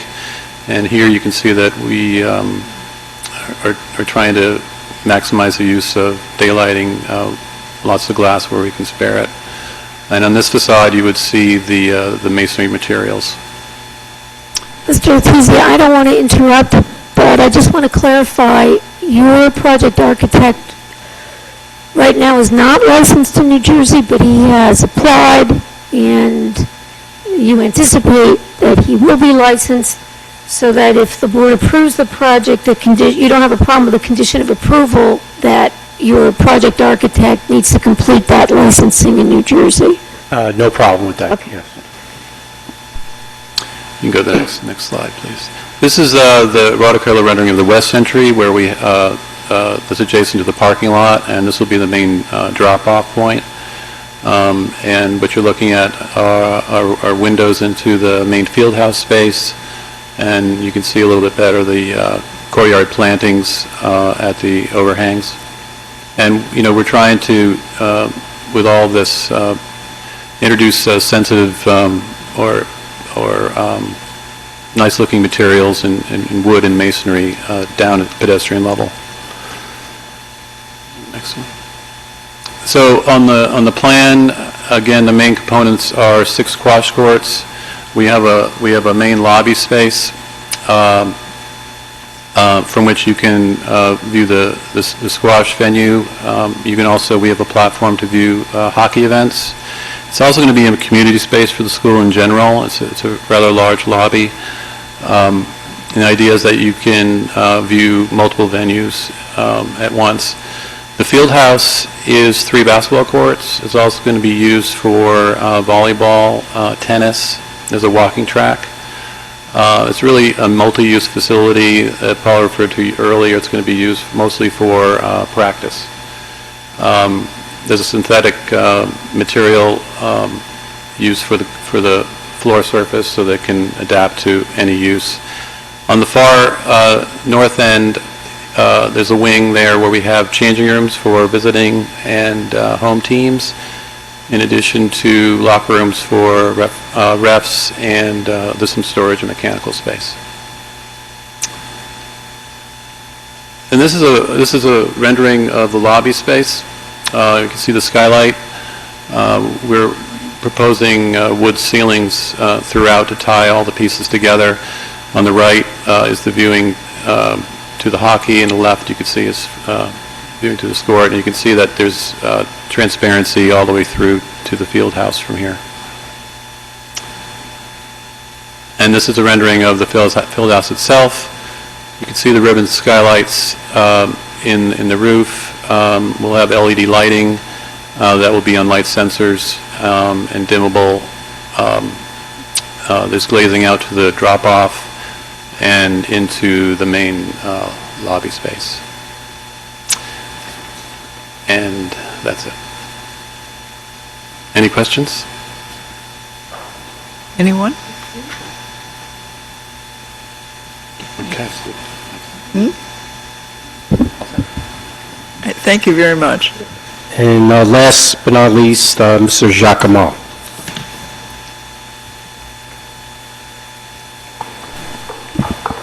Mr. Giacomo, if you'd raise your right hand, do you swear affirm your testimony this evening will be truthful? I do. Thank you. Thank you. Good evening. My name is George Jacquemin. My assignment here was basically to work with the landscape architect, the site engineer, Tom, to help in designing the circulation system and parking system. We did not do a full traffic impact analysis since the number of students, the student enrollment, the number of faculty and staff does not increase as a result of this application. You should know that about 10, 12 years ago, we did do a more detailed traffic impact analysis when the school enrollment did increase. That study did lead to the traffic light that's installed today at the Great Road. And so the main purpose from a circulation point of view of this project was to alleviate the queuing, and especially the queuing that happens onto the Great Road. I observed the queuing twice, where we observed it, especially in the afternoon peak hour when parents come to pick up the kids. It tends to be a longer process than the morning peak hour. And I think my observations agree with the observations that Mr. Stankus did of the queuing. Basically what happens is, it starts at 3 o'clock, 1 minute past 3, where the queue length extends. I counted a total of 22 cars queuing up along the main driveway from the traffic light to the lower school. And then you have the 22 vehicles does include between 5 and 7 vehicles that do queue up on the road. And so when you have cars coming from the south on the Great Road, they enter, make a left turn into the site, and then because they can't get into the queue, they drive around to find a parking place. And it is, when you are there, you see it's very difficult to find a parking place. They drive into the first lot that sometimes is full, the lot that's immediately on your left when you enter, and then they drive around the other loops to find a space. So that's why we do add more parking. The 21 spaces that you see on the east side of the loop, plus the 10 spaces along the eastern leg of the loop, are there to accommodate the parents that want to park and either walk the kid to the school in the morning or pick up their kid from the school in the afternoon. There is quite a number of people that do want to pick up, that want to park and walk the kid to the school, as opposed to those people that queue up and then there's an attendant from the school that picks up the kid or drops off the kid. So this, as I mentioned, we observed a queue of 22. That was the longest queue that I saw along the main driveway and extending up about 5 to 7 cars extending on the Great Road. Now, the new loop that's proposed will accommodate between 26 and 30 cars along the loop. And then we have the additional 21 spaces plus 10, 31 parking spaces. So the purpose of this is to basically accommodate the queuing that we see today as much as possible along that new loop, and provide more parking where parents can then park their vehicle and drop off their kid. I think the questions that were raised, are there more kids being driven to school? We don't have any precise statistics, but we do know that the queue length has increased since we did that first study.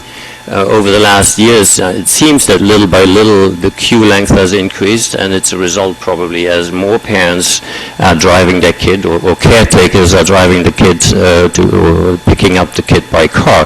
We see that in other schools as well, and it is related to some degree to demographics. It's related to the fact that there are more after-school programs. It's related to the fact that kids come from a larger radius. It's more difficult to transport them by public bus, unfortunately. The only other thing I can say, the question about buses, they tend to be large buses. That's from my observation. And the buses that are serving the kids here, they do serve other schools as well. So you have a mix of students on those buses from various schools. So that's my observation. So we feel, based on the additional queuing capacity along the loop road and based on the additional parking, that will resolve the excess queue that you see today and will provide for more parking. Because if you go there in the afternoon peak hour, I've seen it now twice, you do see constantly cars driving around and looking for a parking space in order to pick up their kid. So I'll be happy to answer any questions. Mr. Letizia, I know you didn't ask us to consider Mr. Jacquemart as an expert in traffic, but I believe he's testified Many for the board times. in the Yes, past, he so I has. assume the Thank board you, wants to accept That's him. right. That's correct.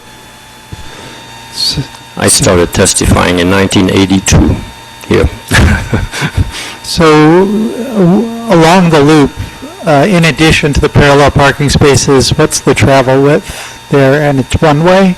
The travel width, if I remember correctly, it's 8 feet for the parking spaces plus 16 feet width of pavement. So that would allow you in 18? Yeah. 8 plus 18. So there's enough width that if you have a queue that goes all the way around, there's still enough room for the second car to pass. So for instance, if a queue were to extend all the way around, there is room for a vehicle to pass and to drive into the parking lot, the 21 space parking lot to park there.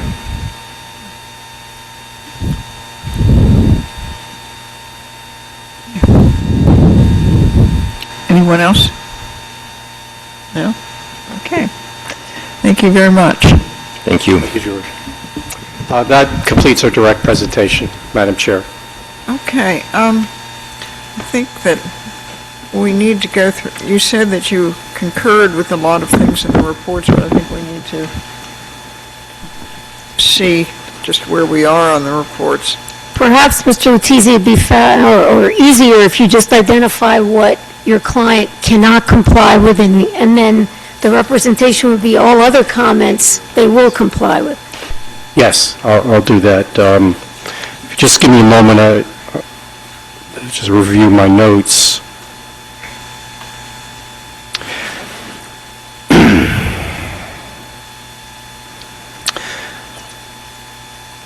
There was a comment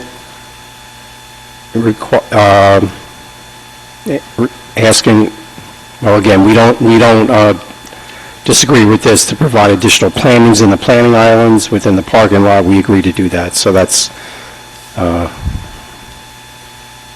no issue. Which comment is Is that 5.2? Yes, thank you, Madam Chair. Yes, under Mr. On page Solo's 3. comments. Comment there? Okay.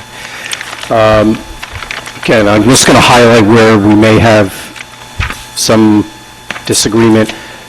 Under, Wait a minute. again, You disagreed with that one, is that what you're saying? That you will not put the additional plantings in? no, we will. We will do that, so scratch that. That's not a disagreement. The first point that I see here under the Site Plan Review Advisory Board, set of comments, 7.1A1 of Mr. Solo's report. The ramp? Yes, we were asked to consider demolition of the ramp, but as was testified to, due to the elevation and location, that we determined that's not feasible. Is not feasible, right. 7.1A2, it's really not a disagreement. It has to do with the location and length of the crosswalks at the driveways. We'll agree to work with staff on adjusting those locations and the length. 7.1B3, I believe we addressed this. There was a recommendation that there be an additional pedestrian link along Campus Road between the field house and the tennis courts. We believe the path will not be used by the students as there's already existing paths between the two areas. So we would prefer not to increase the impervious coverage for a path that's not going to be utilized that much.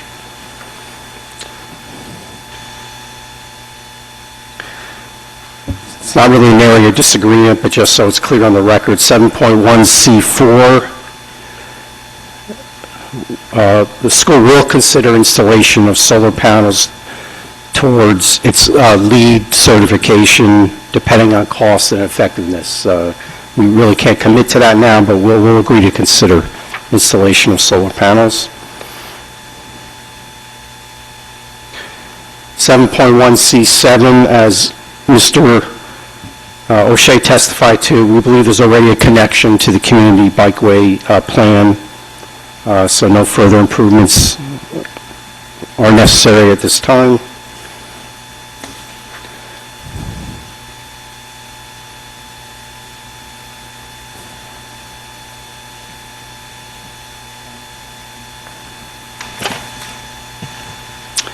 .1, again, as we testified to, we will modify the plans to delete access out to the Great Road for the proposed service road. Access will be accomplished through the internal campus road system.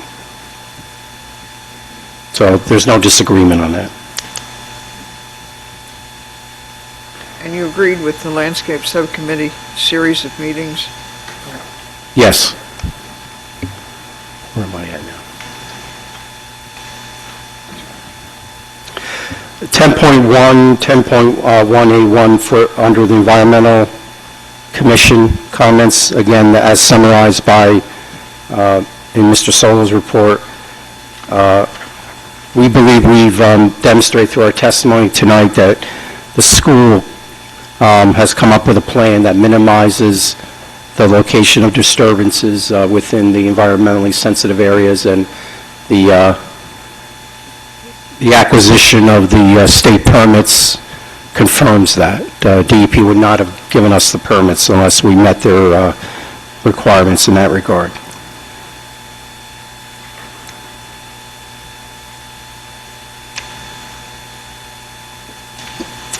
Uh, 10.1B1, we were asked to provide testimony in support of increasing parking capacity. I believe we have met that recommendation. 10.1B2, there was a request to consider moving the location of a lower school parking lot. As Mr. O'Shea testified to, the school would not like to do that because it really defeats the purpose of where the parking lot is being proposed in terms of addressing the queuing. And that area is used for graduation by the school.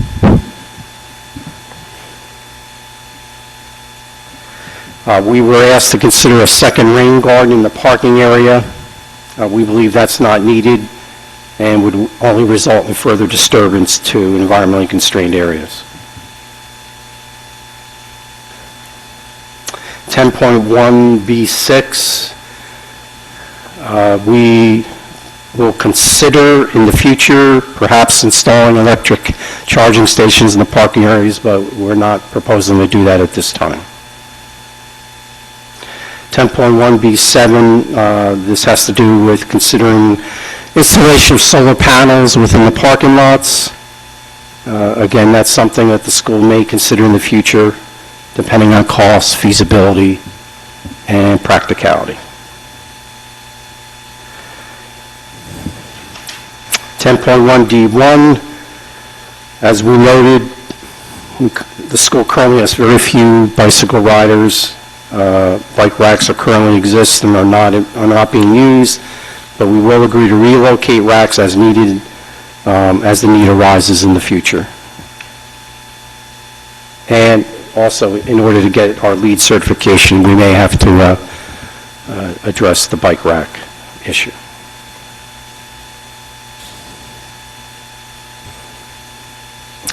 And then the various comments under 10.1D15A through H and 10.1D.6 through D.11, all from the Environmental Commission.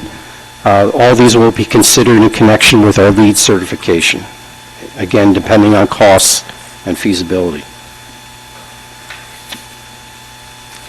Moving on to the Municipal Land Use Engineer and Zoning Report dated April 22nd. Again, I'll just cite any areas of disagreement.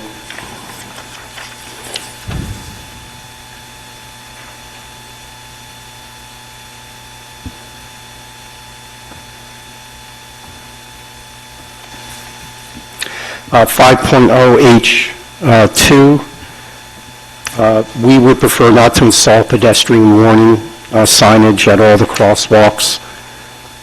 We believe they're not needed and will only result in visual clutter. And SPRAD did support not having warning signage. So we ask you to consider that.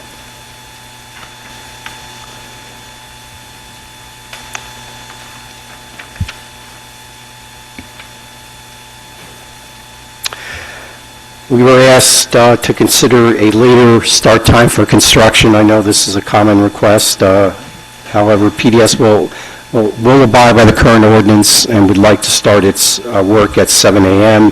One thing that's important is that we have to avoid conflicts of construction vehicles with vehicles of parents and faculty arriving. So the construction vehicles need to be on site early.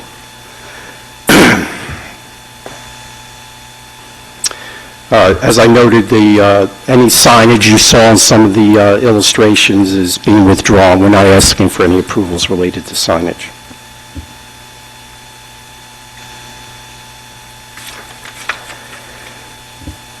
Some of this is repetitive. 7.0, I think it's item 7.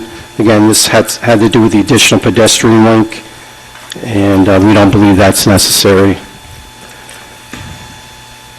As was suggested by SPRAD, we would propose that curbing in all visible areas be Belgian block and curbing in lesser visible areas be concrete, with those locations to be agreed to with Mr. West.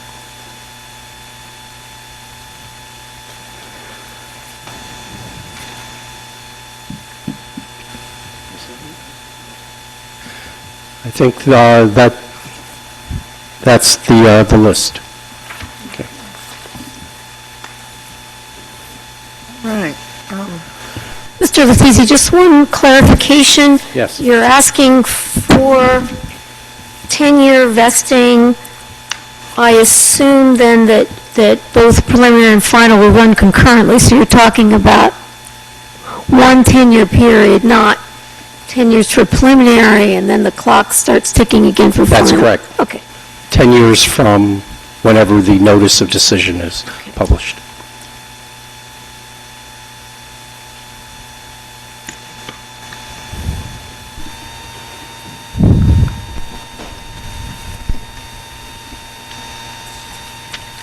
Okay, well, Karen is finishing up that. I think for pro forma, I'm going to just ask if there are any public comments to be made. Is there anyone out there? Sort of E.T. will answer anyway. All right, so hearing none, let me close the public portion of the meeting. Is there any discussion? Board members? Yes. I just have a question. So the only variance you're asking for is the parking size? It's actually two. Okay. Parking stall size and the loading area at the ice rink. It's existing Right. within the 75-foot setback. Okay. And Mr. Letizia, I assume you're Yes. proposing those as alternately a hardship, or just because you feel it's better planning for the site, either a C1, C2? Better planning, C2. Got it. Yes. Okay. I'd like to revisit the question of the pipeline access that the mayor brought up before. I don't think we got an answer about whether you would consider that. It doesn't appear, from my understanding of where the pipeline crosses your campus, it's not near any academic buildings and would have a minimum impact on campus life, but would be a boon to trying to connect with other cycling networks, so. Well, what we can commit to, Mr. Quinn, at this time is to consider it. We won't, give you a categorical no at this time. But before we have more details and exactly what the impacts would be to the campus operations, we'd like to sort of reserve, but we'll agree to have further discussions with the municipality in that regard, once you have more details and information. Okay. Appreciate that, sir. Mr. Letizia, one more clarification. I'd indicated at the beginning of the meeting that the MLUL gives the board the discretion to give you extended vesting periods, which I assume you're seeking. Well, I'll ask for both preliminary and final, because we've got two different statutory provisions. Preliminary, you have the right to seek it because you have more than 50 acres. That's preliminary. Final, I think you would fall into the category of having overall non-residential floor area, I believe, of over 200,000 square feet. I don't know if we've had testimony about that, but... The total square footage, I think I believe it exceeds that it does. right now, and Mr. Roche will get that, but I believe we do meet that, yes. And again, just to summarize on that point, we believe, based on what you've heard tonight, that a 10-year vesting is reasonable. Obviously, you have to make that determination, what is reasonable.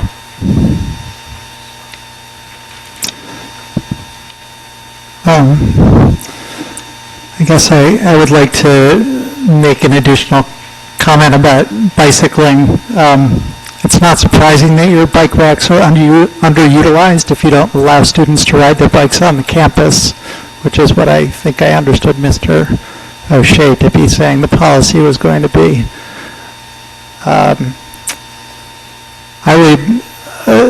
The point of bringing it up is that I would like to suggest that even if we do grant the extended protection, that as the bicycle master plan is adopted, which is supposed to include an element of an ordinance for bicycle parking, that you would agree to comply with that once it's in place, even though it will be within that 10-year period that you're formally protected for.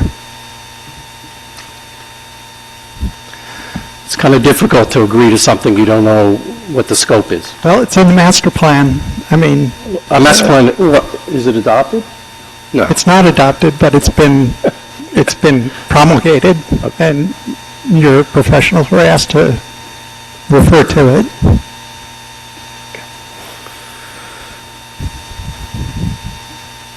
I just stand by the comments I already made, Mr. Cohen. We'll agree to consider it.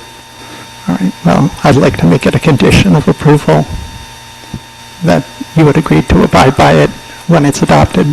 It's not going to be something that's going to affect your ability to plan for the future as an institution. It's not going to be, the changes to what kind of bicycle parking is required. If Are it not going helps- to impact the site plan. If it helps, if we do have a new requirement for bike parking for schools, it would only apply to the new construction. So you're only talking about the 40,000 square feet for the field outside. I don't know exactly what the standard would be, so it wouldn't be for the 200,000 plus square foot existing school. It would only, I mean, that's typically what we do, it only for the new construction.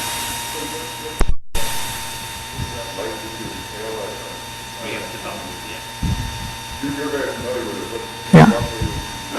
I mean, it's a standard of a number of spaces per square foot of, that varies for different uses. I don't have the whole thing memorized. It depends. We haven't really figured out if it's going to be per square foot, per student, per, you know, there's a variety. That's why we haven't developed it yet, because there are a variety of ways to do it.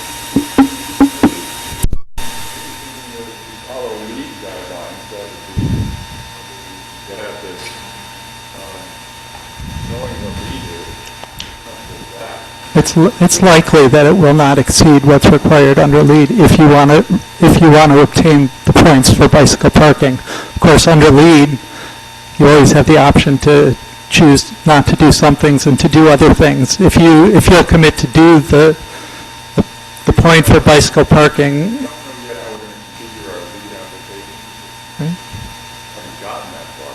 I'm just asking that, it's a very simple request, it's not draconian. I think,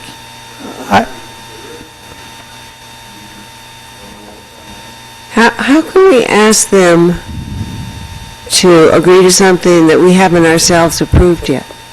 I mean, I certainly get it's an exchange. the principle of their argument, but it they're does asking us seem for to special me... protection for an extended period. Well, but against you're changes making in the the whole zoning ordinance, and I'm saying that hang on a document that hasn't been finalized or approved, and it's been around for a while. I mean, I would be happy to make a condition that on their statement that their student body won't increase over that 10 years, but I think that to premise a condition on something that we haven't even seen a final draft of, you may have, but I haven't, and I don't think the rest of the board has, and I think that's really carrying this enthusiasm if you don't too like, far, David.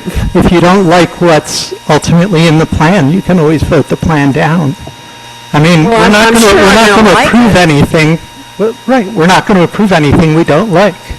So if we like it, I think part of my concern is that it's a network plan.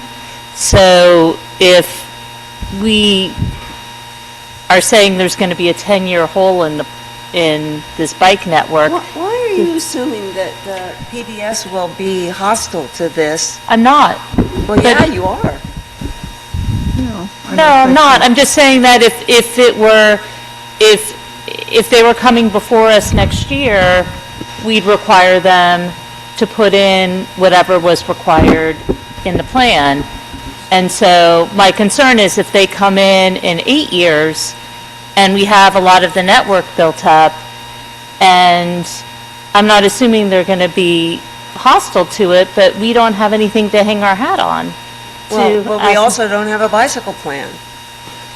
Gail, Well, I mean, this is one. We could always it's just all say, fine. okay, we're not going to do the 10 years. I mean, Right. that's why we're doing, because the choice might be, okay, we'll just do the required 5 years because we're worried about our bike plan. That's, You also have the landscape committee having to approve certain parts of this at various points, and it would make sense to include a potential bicycle, once we have passed a bicycle plan, to include that along with the landscape committee, but I can't see hanging what I think strikes me as a really reasonable request for the vesting, for the protection, on something that we haven't approved yet. I mean, it just, we want to, we probably will, but I haven't seen the final plan yet. And I don't think most of the people on this board have. You bicyclists have. And you, I'm looking at the one that's online. well, but it still hasn't been approved. Right, but if we give them the 10-year, we're just, I think the problem is, we're saying the bike plan isn't going to be operative now for PDS because we're giving them this 10-year.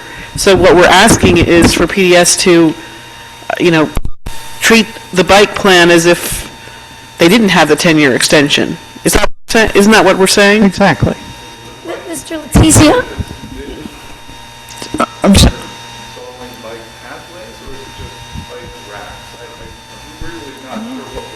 So the only thing that will be ordinanced is bike parking.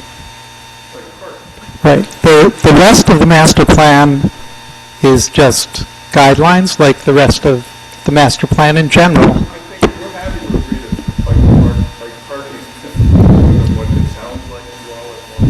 Yeah, good.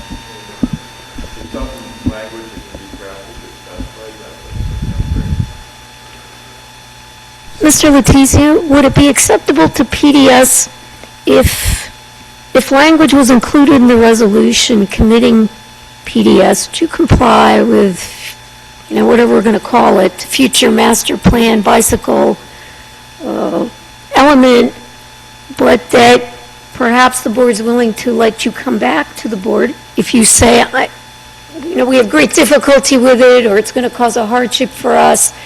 I don't know if that would work for Mr. Cohen and the other board members, but it might be sort of a halfway point with PDS for them to make the commitment subject to, if it's only bicycle racks, that might be a hard argument for the school to make, say we're not putting them. But if you reserve the right to come back to make a safety argument that, Well, again, what are we committing to? The bike racks, that's fine, Mr. Cullen, we'll agree to that, all right? Not worth fighting, debating that, that's fine. If there's going to be a new requirement on bike racks tied to student population or new square footage, fine, we'll agree to do that. But beyond that, I guess I'm unsure, what are we committing to? Is it just an area, an easement to the town, that the town will build a pathway? Is that what you're asking us to do? That was more Tim Quinn's comment relating to the... Normally, the way it works in the municipal land use law, if there's a master plan improvement, the town has 1 year to reserve and obtain, basically condemn. Is that what you're asking?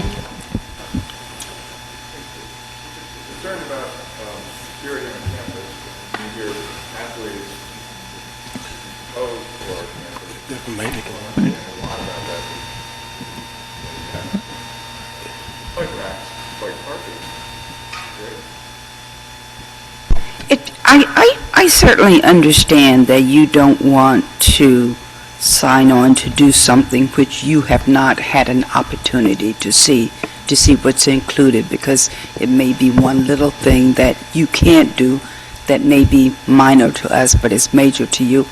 However, if in this application it is approved, conditioned on, and add a statement that says that bike racks are built, word it any way you want to, include something that's simple in the bike plan, because I haven't seen it. I don't know what's in it, So if that is what you want, then couldn't that be added as That's a acceptable. conditioned on that? We're fine with that. And no one has to be upset. Yeah, I think that, the only thing that the protection protects them against is changes in the zoning in the ordinance. Right. The only thing that's going to be ordinanced is the bike parking. We're not going to be passing ordinances saying there have to be bike paths on every private development. Okay, but the master plan, right? I think they're concerned that this plan includes designating paths and Yeah. places on their campus which will be used as part of a greater network of bicycling. Well, I think, isn't this over with now? Because they agreed to, they agreed to the bike parking, so let's move on. Okay. Mr. O'Shea, I don't know we ever got a confirmation. Right now, you do have over 200,000. Yes. Got it. Okay, thank you. All right, is there anything else? Does somebody want to produce a motion on this? I'll make a motion to approve with the, now you, Okay, why don't we say subject to the applicant's compliance with the comment memos provided by the staff, with the exception of those items which were identified tonight by the applicant with which they indicated they do not feel compliance is appropriate. And I guess also subject to now an extended vesting period of 10 years. Yes. Preliminary and final major site plan approval to run concurrently. And the commitment to comply with future bike parking requirements as required by municipal ordinance.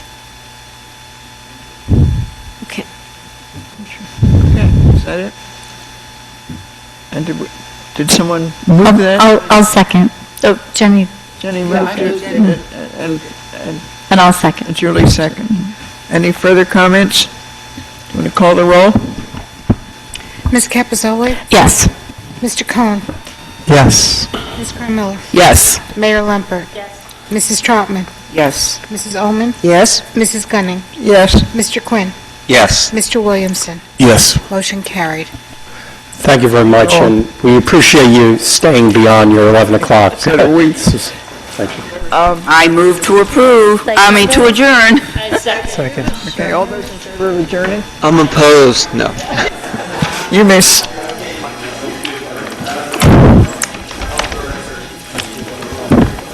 Nicely done.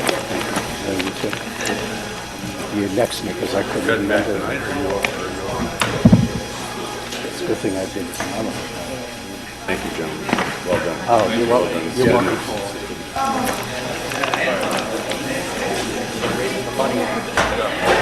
You gotta raise the money. You gotta raise the money.